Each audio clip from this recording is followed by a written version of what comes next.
একসাথে এবার ঈদ করবো, এটাই আমাদের জন্য নতুন একটা ব্যাপার। ফ্যামিলি পাশে থাকলে সবসময় ভালো লাগে, অনেক ভালো লাগছে।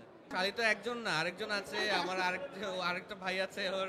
তো এদের সাথে যখন আমার সাথে আড্ডা হয় তখন আমার কাছে আলাদা কোনো শালি বা ওরকম কোনো সম্পর্ক মনে হয় না, মনে হয় আমরা একজন একজনকে অনেক আগে থেকে চিনি, আর আমরা অলরেডি একটা ফ্যামিলির মধ্যে আছি আর কি, এটাই মনে হয়। ভাইয়া, একজন দুলাভাই এবং অভিভাবকের জায়গা থেকে আপু যেমন একদম প্রতিষ্ঠিত, আপনার শালিকেও কি চান যে তাকেও সামনে এভাবে দেখতে চান কিনা?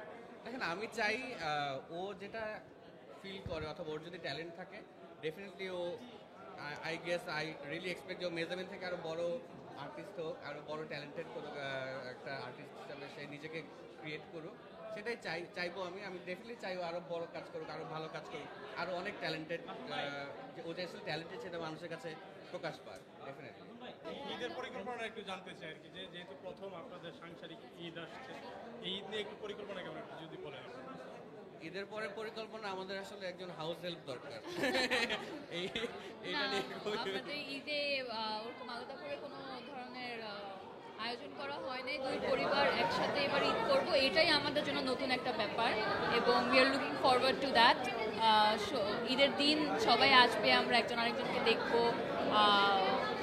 এটাই, এই জিনিসটাই যদি সুন্দর মতো হয়, এইটার প্ল্যানিং এ আছি এখনো। বিয়ের পরে কোনো রান্না করে খাওয়াইছে কিনা আপু?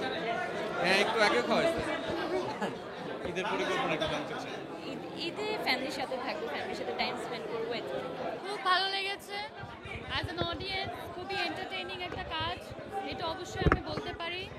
আর আমি যেহেতু এই ধরনের ফিল্মগুলো একটু বেশি দেখি, বাংলাদেশি ফিল্মের ক্ষেত্রেও আসলে এখন থ্রিলার জনরাটা অনেক বেশি মানে বানানো হচ্ছে এবং অডিয়েন্স রিয়াকশনটাও ভালো পাচ্ছে।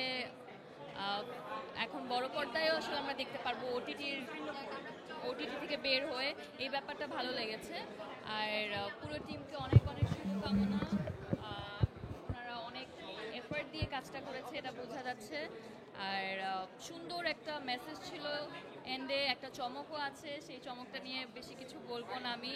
দর্শক আপনারা সবাই আশা করব যেদিন আসলে হলে রিলিজ পাবে আপনারা আসবেন, দেখবেন এবং ভালো লাগলে অবশ্যই সেটা নিয়ে ছোট্ট করে একটা রিভিউ দিবেন ফেসবুকে, যাতে আপনার ফ্রেন্ড ফ্যামিলি যারাই আছে তারাও আসলে এই ফিল্মের ব্যাপারে জানতে পারে। আর শুধুমাত্র এই ফিল্ম না, বেশ কিছু ফিল্ম বের হচ্ছে ঈদে, আসলে ফিল্মের জন্যই অনেক অনেক শুভকামনা। খুবই সুন্দর একটা গল্প। I think the writing was very good. আমার কাছে ভালো লেগেছে। স্ক্রিন প্লেটা খুব ইন্টারেস্টিংলি লেখা হয়েছে এখানে, অ্যান্ড খুবই ক্লেভারলি লেখা হয়েছে, যে কারণে প্রত্যেকটা ক্যারেক্টার খুব আলাদাভাবে দেখতে পেয়েছি আমরা। এটার মধ্যে যে থ্রিলিং পার্টটা আছে, সাসপেন্স, ড্রামা, অ্যান্ড অলসো একটা ফ্যামিলির মধ্যে রিলেশনশিপস হোক, ফ্রেন্ডশিপ হোক, অনেক কিছু এখানে তুলে এসছে। উইথ অলসো হিউমারটা খুব স্ট্রংলি ছিল। তো সব কিছু মিলে it is a very interesting film. I think সবার আসা উচিত, ডেফিনেটলি দেখা উচিত এটা।